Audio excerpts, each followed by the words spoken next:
Hola, hola. Empezamos nuestra lección número 6 de Panorama de la Biblia, cuyo tema son los evangelios. Bueno, nosotros recordando un poquito, veamos que el Antiguo Testamento tiene un lema que es la preparación para las buenas nuevas de Cristo. Y el Nuevo Testamento es el cumplimiento de las buenas nuevas de Cristo. En el Antiguo Testamento vemos la preparación y la anticipación de la primera venida de Jesucristo, pero en el Nuevo Testamento vemos cómo Jesús cumplió las profecías. Lo más lindo de toda esta historia es que la Biblia se centra en la persona de Cristo. Cada libro de la Biblia tiene implícito un pedacito de la vida, de la profecía, de la historia que nos lleva a Cristo. Muy bien, vamos a ver esta primera respuesta. El lema del Antiguo Testamento es la preparación. Muy bien. Preparación para las buenas nuevas. Y el lema del Nuevo Testamento es, muy bien, el cumplimiento de las buenas nuevas en Cristo. Muy bien. Vamos a mirar acá eh, las clases de libros que hemos venido estudiando. En el Antiguo Testamento tenemos que libros de la ley son 5, libros históricos son 12, libros de poesía y sabiduría son 5, libros de la profetas mayores son 5 y libros de profetas menores son 12. Total, 39 libros del Antiguo Testamento. Y en el Nuevo Testamento tenemos 4 evangelios, un libro histórico, que es los Hechos de los Apóstoles, 13 libros que son las cartas de Pablo, 8 libros que son las cartas universales y un libro de profecía que es Apocalipsis. Si sumamos todos los libros del Nuevo Testamento son 27 y si sumamos los libros del Antiguo Testamento y los del Nuevo Testamento, tenemos 39 más 27, total 66 libros.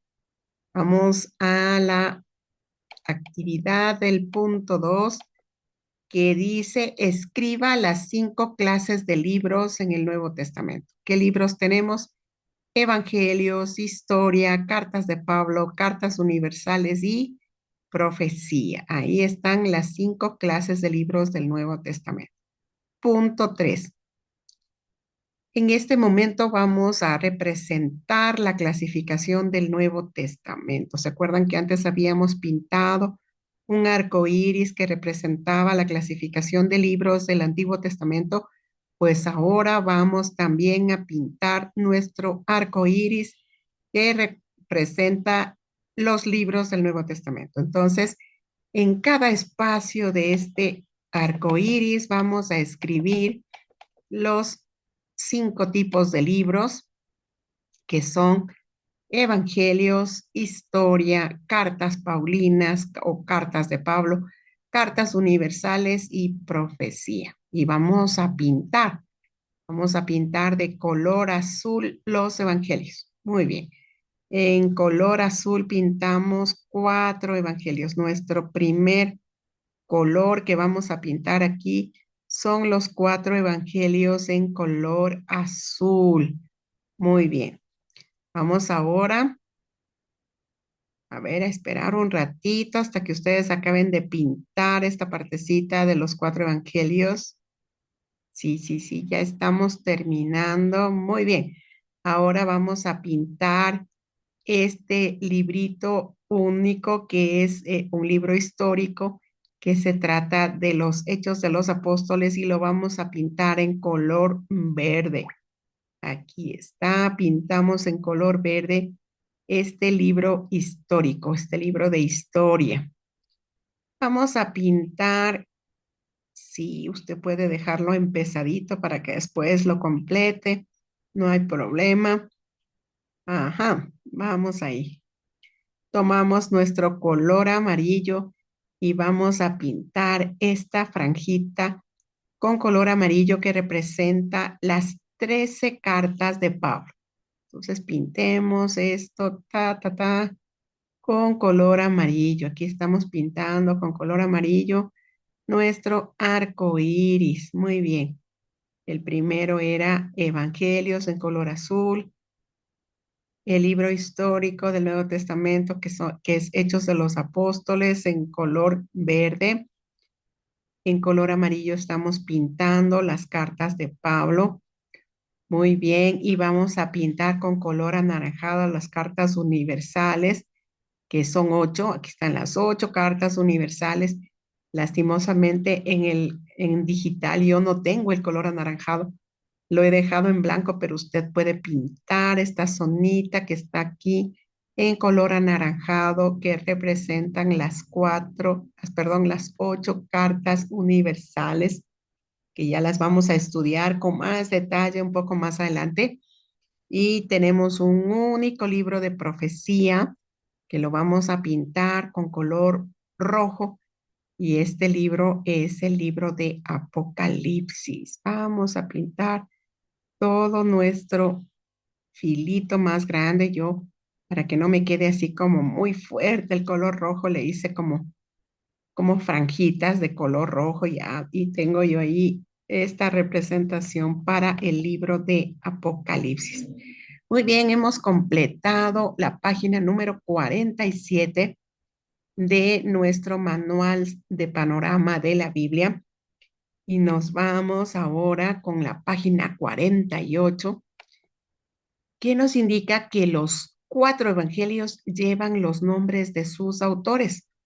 Ya saben, ¿no? ¿Cuáles son los evangelios? Mateo, Marcos, Lucas y Juan. En este filito le vamos a pintar de un color azul porque azul representa los evangelios. Muy bien. Estos autores, Mateo, Marcos, Lucas y Juan, ¿qué hicieron? Ellos escribieron sobre la vida de Jesús y las implicaciones de las enseñanzas de Jesús para nuestra vida. Los evangelios relatan la vida de Jesús y las implicaciones para nuestra vida. Muy bien, para nuestra vida y lo anotamos aquí. Muy bien, vamos ahí. El evangelio. ¿Qué es lo que comunica el evangelio? Comunica buenas noticias. Muy bien. Punto 6. Evangelio es una palabra griega. ¿Por qué está en griego? Porque todo el Nuevo Testamento está escrito en idioma griego y evangelio significa buenas nuevas.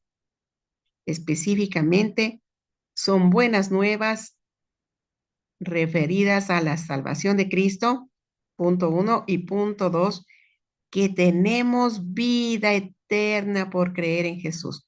Nosotros no tenemos vida eterna por ninguna cosa, sino solamente por creer que el Señor Jesús vino a esta tierra a vivir como un ser humano, a morir en la cruz y a resucitar como el Dios que Él es. Entonces, estas buenas nuevas nos hablan de la salvación y de que nosotros podemos alcanzar vida eterna por creer en Jesús. Muy bien, vamos al ejercicio que tenemos que completar aquí y dice, las buenas nuevas significa cualquier noticia que me gusta. No, las noticias que Cristo da vida eterna. Sí, esa es la respuesta correcta. Muy bien, nos vamos al ejercicio número 7. Dice aquí, los evangelios hablan de las buenas noticias de Cristo y las implicaciones para nuestra vida. ¿De qué hablan los evangelios? De las buenas nuevas de Jesús y sus implicaciones para nuestras vidas. ¿De qué más nos hablan los evangelios? De que Cristo nació, de que hizo maravillas en esta tierra, de que proclamó el reino de Dios a todo ser humano para que se arrepintiera y creyera en él. Luego murió en la cruz, pero no se quedó en la cruz, sino que resucitó de la muerte. Vamos a completar este ejercicio que dice, Cristo nació, muy bien, ¿qué más? Hizo maravillas, ok, escribimos maravillas, ¿qué más? Proclamó el reino de Dios. proclamó el reino de Dios, enseñó increíblemente sobre el reino de Dios, llamó a hombres y a mujeres a arrepentirse, a creer en Él.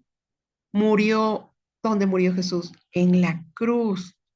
Pero ¿qué pasó? ¿Se quedó en la cruz? No. Jesús resucitó de la muerte y ahora vive y vive para siempre. Qué genial, nuestro Dios precioso está vivo. Muy bien, vamos a ver 4 evangelios con mensajes complementarios.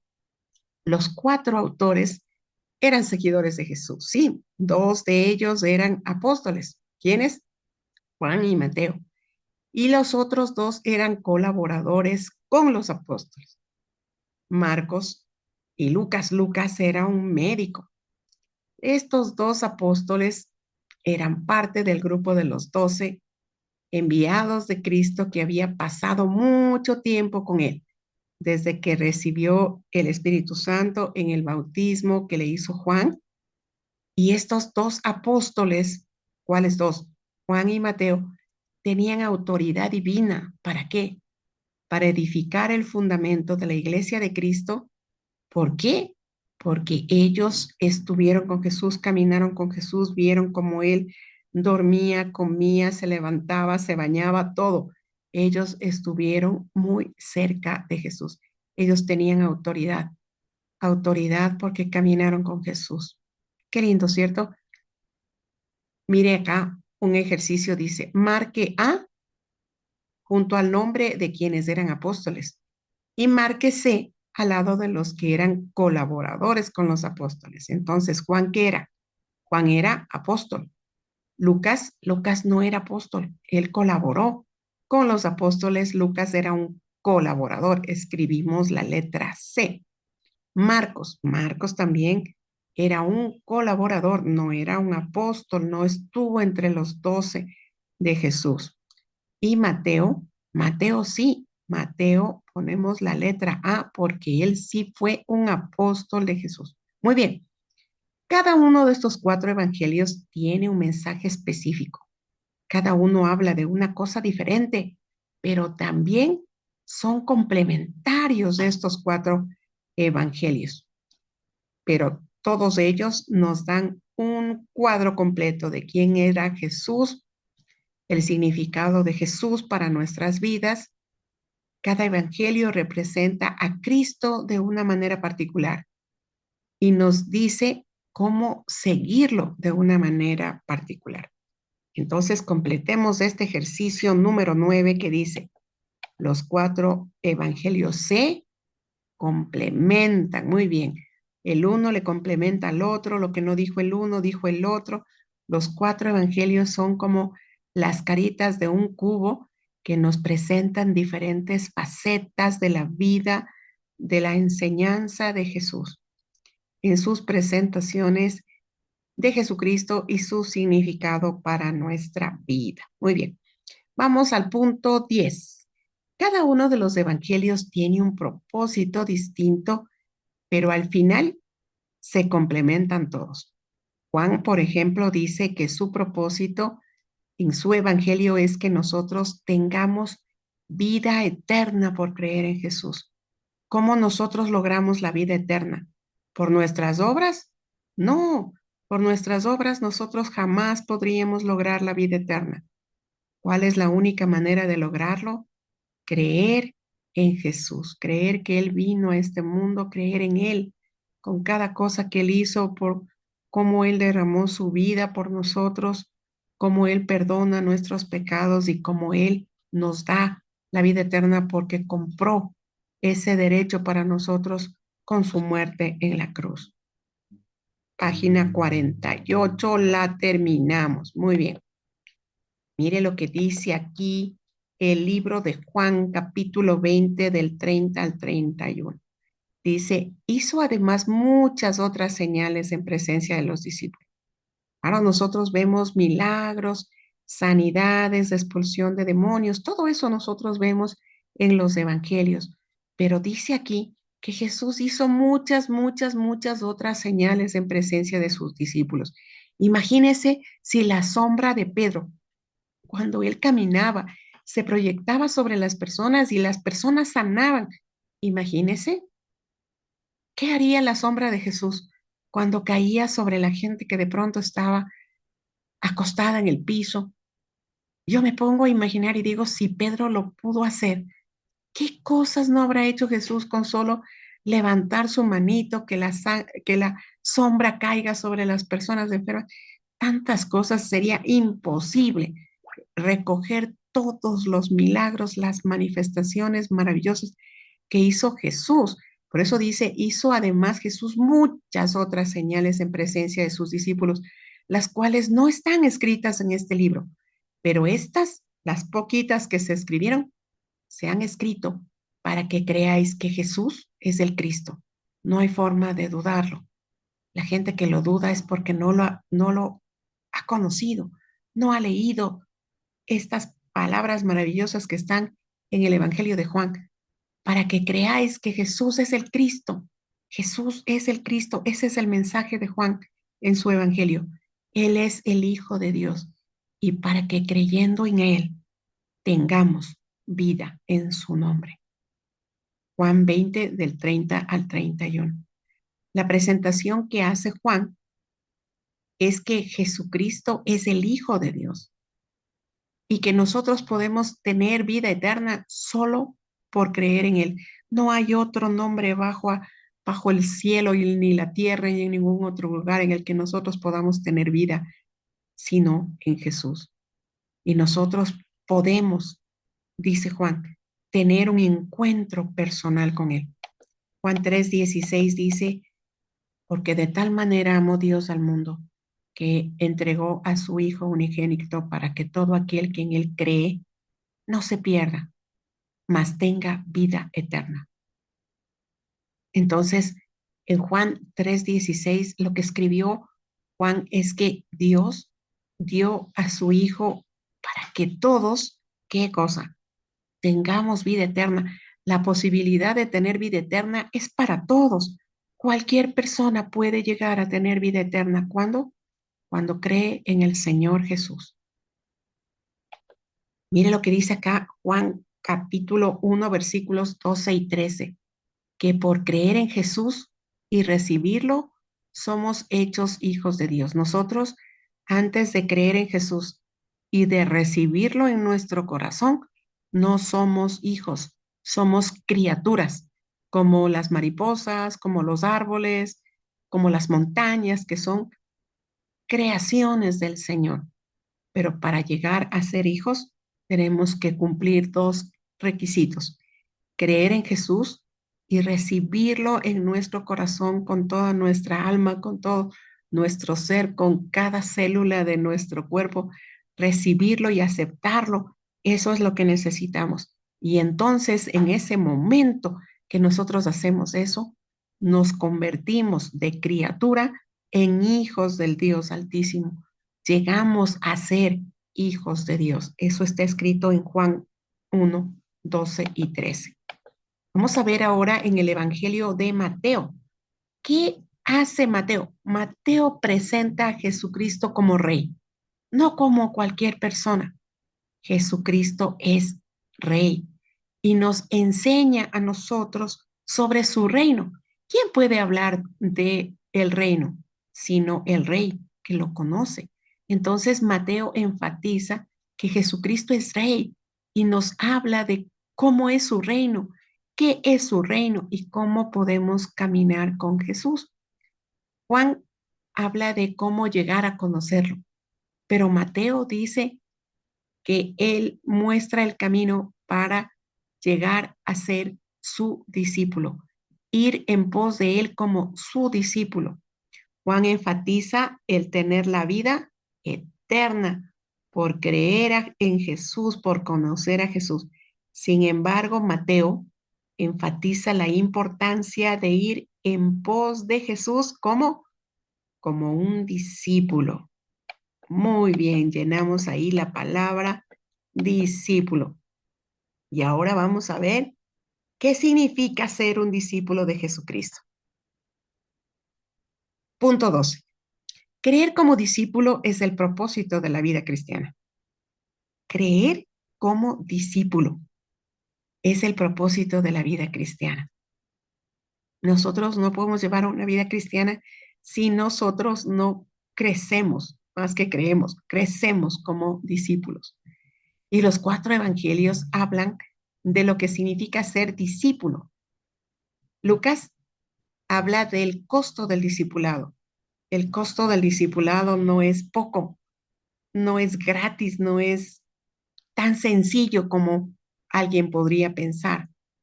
Mire lo que dice aquí en Lucas 9:23. Si alguno quiere venir en pos de mí, dijo Jesús, niéguese a sí mismo. Niéguese, ya no estoy yo en primer lugar, sino que me niego a mí mismo, tomo mi cruz y le sigo. Esa es la idea de lo que nos está presentando el Evangelio de Lucas, capítulo 9, versículo 23. Y miren acá en el capítulo 9 mismo, versículo 62 dice, ninguno que poniendo su mano en el arado mira hacia atrás es apto para el reino de Dios. Cuando uno pone la mano en el arado, ya no puede mirar atrás, ya solo tiene que ir caminando para adelante porque estamos caminando hacia el reino de Dios. Y si alguien mira hacia atrás, no era, no era parte del reino de Dios, no es apto para el reino de Dios, no nació de nuevo. Nadie que pone la mano en el arado puede mirar atrás, solo puede mirar adelante, porque adelante está el reino de Dios. Entonces, aquí miramos nosotros que el discípulo ya no vive para sí mismo, ya no, el discípulo vive para su Señor. Tremendo. Ya no existe la persona que antes había, ¿no? Ahora ya solamente hay un un siervo del Señor. Dice Jesús en Mateo 6:24. Ninguno puede servir a dos señores, no puede. El discípulo ya no vive para sí mismo, sino que vive para su Señor. Nosotros ya no vivimos para nosotros mismos, vivimos para nuestro Señor Jesús. Versículo 13, punto 13 dice, el discípulo vive bajo el señorío de Cristo, bajo el señorío de Cristo, bajo la gobernanza de Cristo, bajo la sumisión a Cristo. Cristo puede estar en una vida de dos maneras.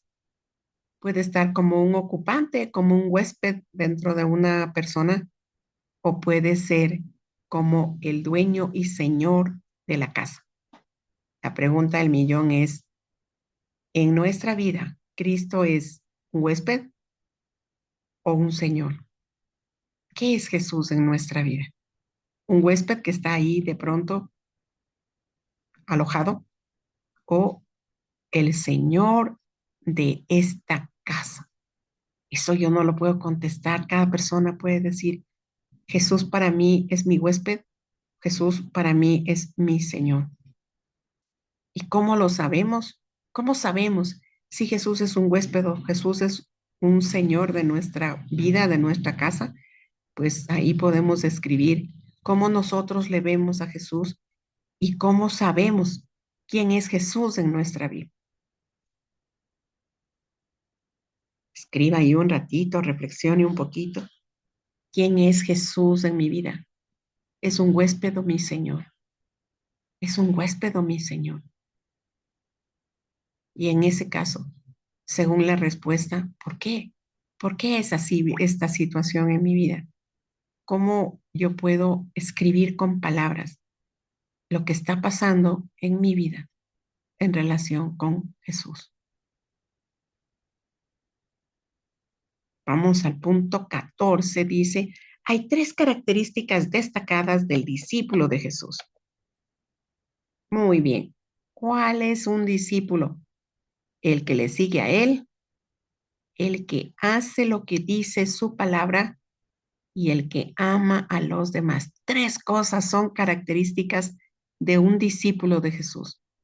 Seguirle a Jesús, hacer lo que Jesús dice en su palabra y amar a los demás. 3 cosas para poder considerarnos si somos discípulos o no somos discípulos. Muy bien. Primero, un discípulo es uno que lee, sigue a Jesús. ¿Qué hace? ¿Qué cosa? Lo que dice su palabra y que ama a los demás. Ouch, se me quedó la palabra ama, ama a los demás. Hemos acabado hasta aquí la página número 49 de nuestro manual de Panorama de la Biblia. Seguiremos con nuestra clase en el próximo video. Hasta pronto.